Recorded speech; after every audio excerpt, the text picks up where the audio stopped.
Today's dedication is for Terax, who gave me a very generous 1 year's worth of subscriptions on Patreon. Pantlaza versus Riku, Captain Negathrod and Vishgraz.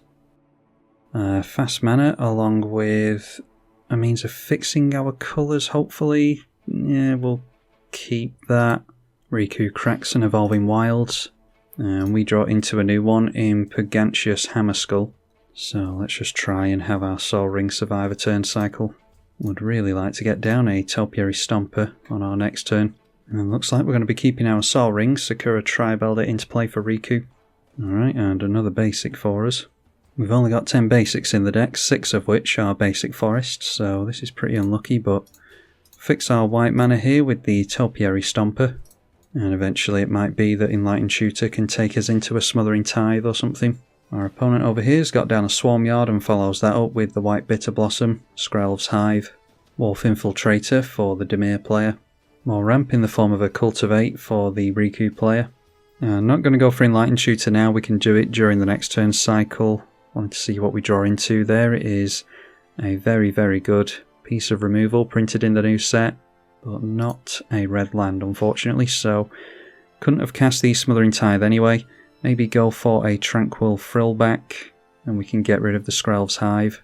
Not all that bothered about casting this into my commander, so we'll pay green into that twice. And we'll just gain 4 life and destroy the Skrelv's Hive here. A Glistening Sphere, our opponent isn't anywhere close to having effect on anyone yet.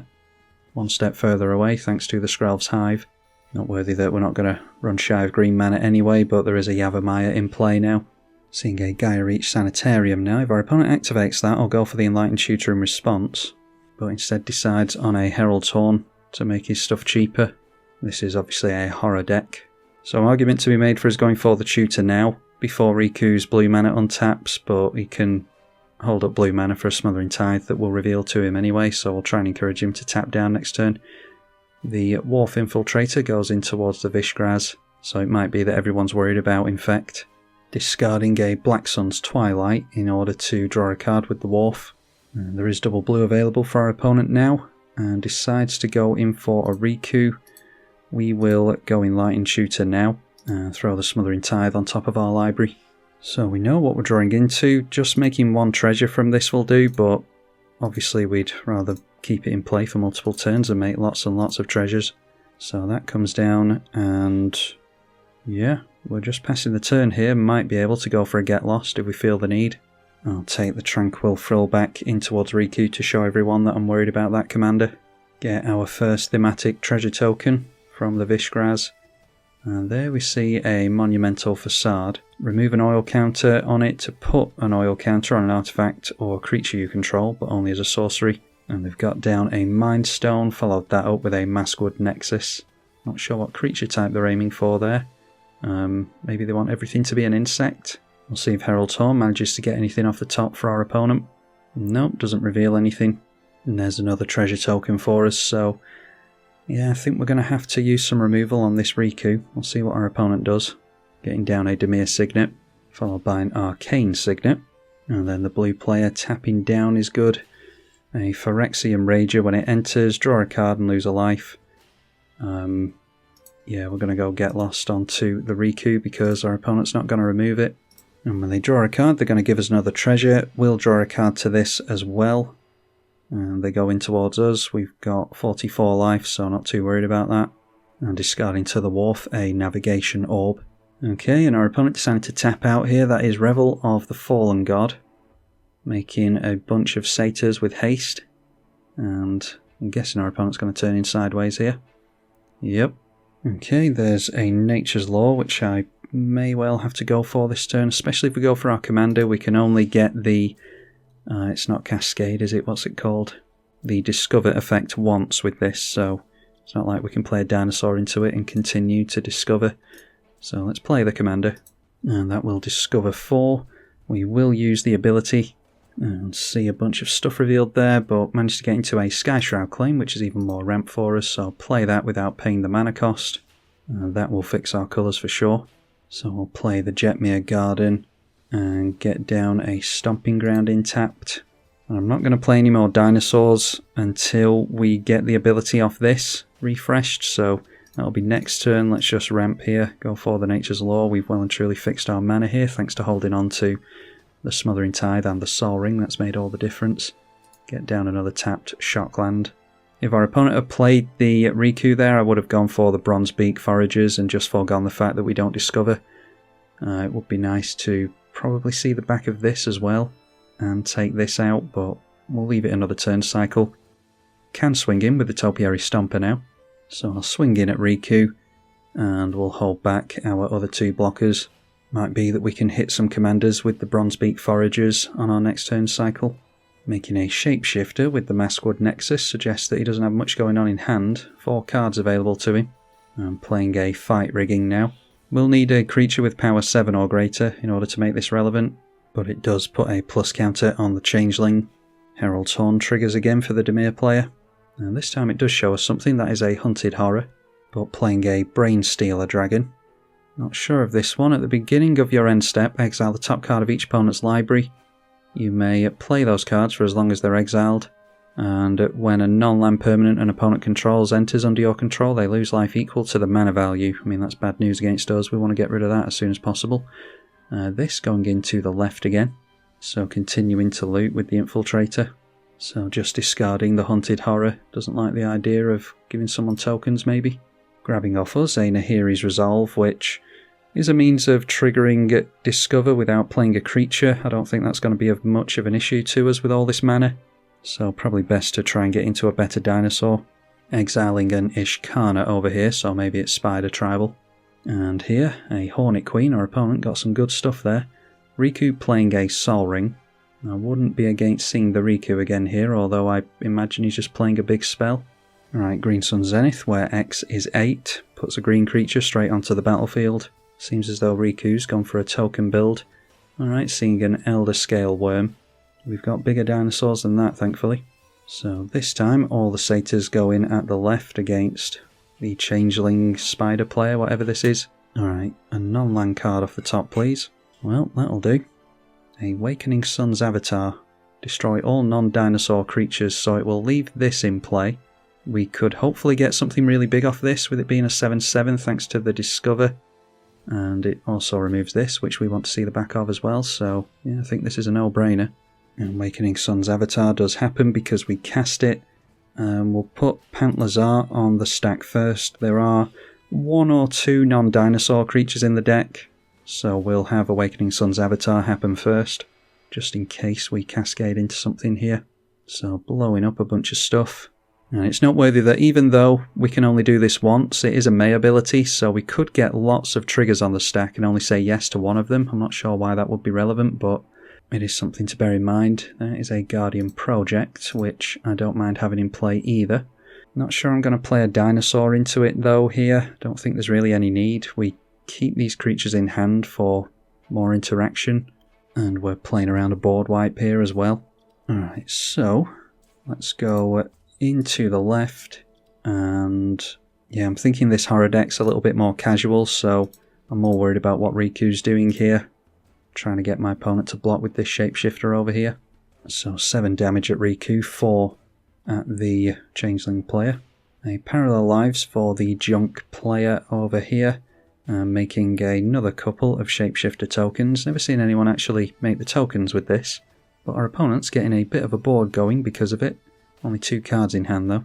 Plus counter going on the same creature, slowly making its way up to 7 power. Herald's Horn not revealing anything, so 1 for 3 at the moment. Doubt I'm going to successfully be able to keep track of that though. Do like to keep track of the Herald's Horn because I think it's a bit of a trap. I think a lot of people use this and it's not actually all that good. I mean, if you don't want to run Urza's Incubator, then you could run this cheaper variant and you'll get some card advantage off it every blue moon or so. So it's could still be worth running in more casual decks, but I think there's better cards than Herald's Horn. And I think if a third of your deck is the chosen creature type, then you're going very, very heavy into that creature build, and it's not necessarily a bad thing, but I don't think most players do that. I think we're usually south of 30 of our creatures in the tribal decks, and that means that your chance of getting into anything with that is less than a third.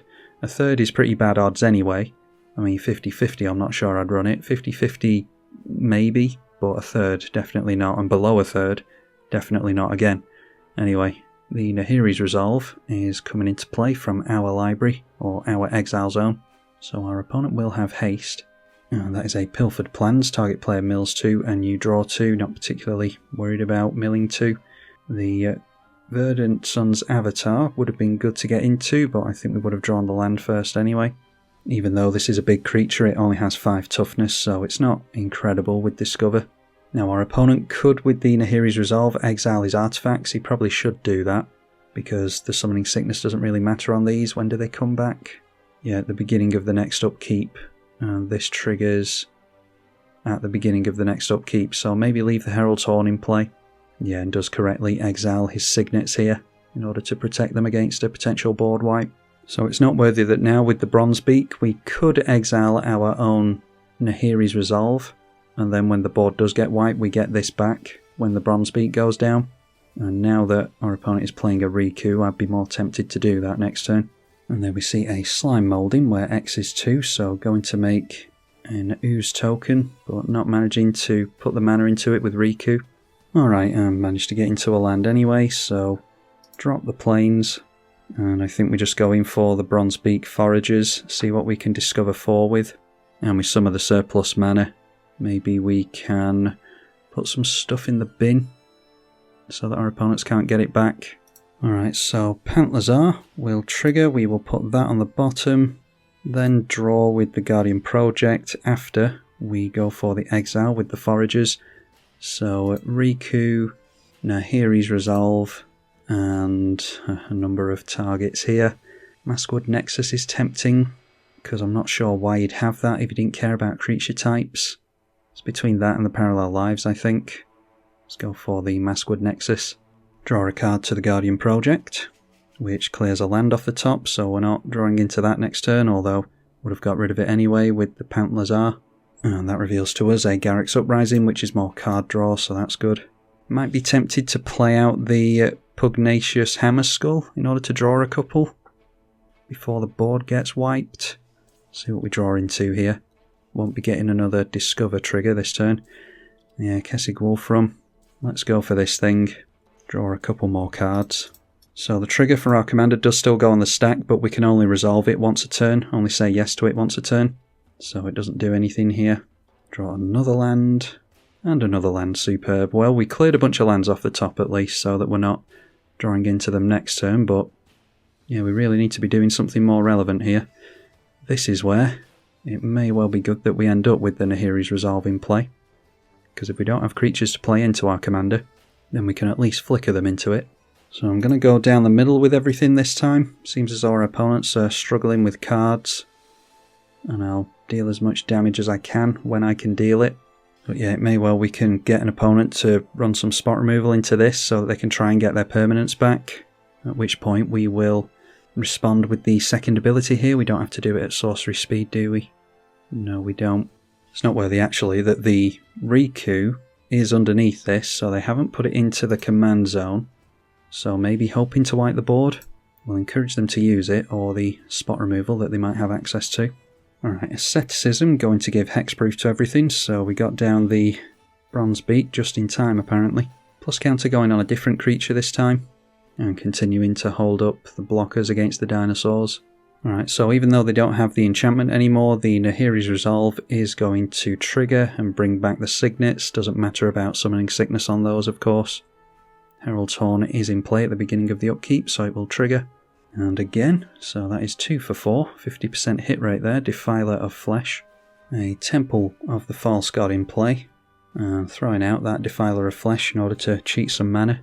And now for the first time comes down Captain Negathrod. So I need to hope that there's no means of mill here, and yeah, they don't have haste, they are setting themselves up for next turn. And they'll be able to steal some stuff next turn. I imagine they'll go in at us because we're a dinosaur player and it'd be nice for them to get hold of some dinosaurs. Okay, is it a Cyclonic Rift our opponent's going for here? Making them do it during the main phase wouldn't be the worst. Looks like it's bigger than a Rift.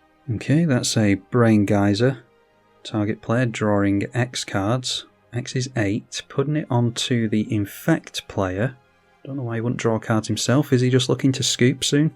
Not saying anything in the chat. So that will just trigger the Smothering Tithe a bunch for us again. Leaving this play with 10 cards in hand and passing straight through the turn. I'm not going to free up any of the things from here for the sake of life gain. I want to hold on to as many treasures as possible. Maybe get rid of the Dimir play with Kessig Wolfrun, because he's going to be a big threat next turn. And I imagine we're just going to draw into a land.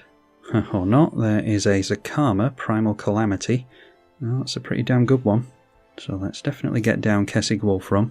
Might be that our opponent counters the Zakama. This is an ETB, isn't it? Yeah.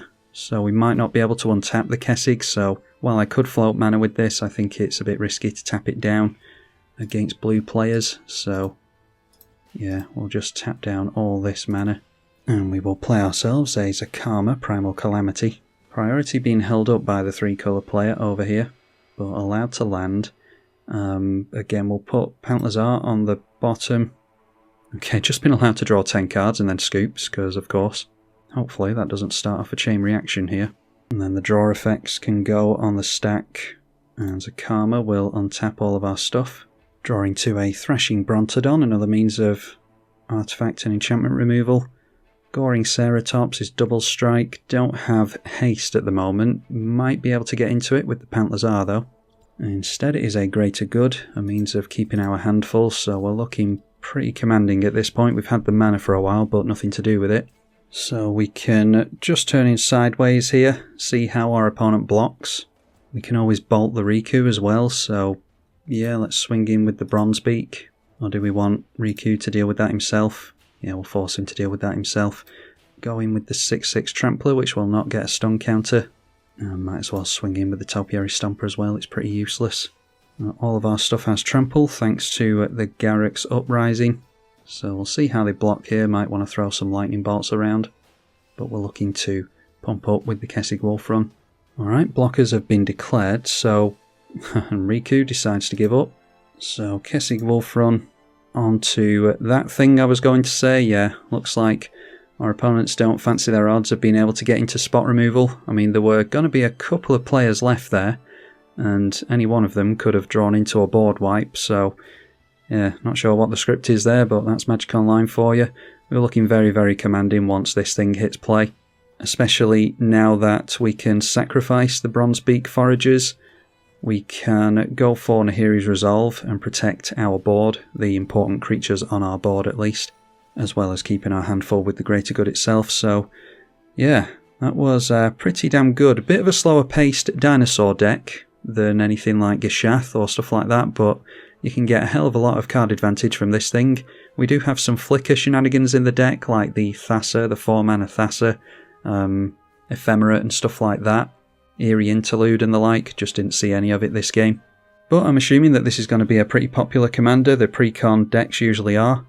And yeah, I think it was a fun one. Slightly different take on the dinosaur tribal build. Massive thank you to the patrons as ever for supporting the channel. They're the ones that are keeping me around doing this channel at this point, so yeah, big thank you to them for their constant support. I'm Tribalkai. Thank you for watching.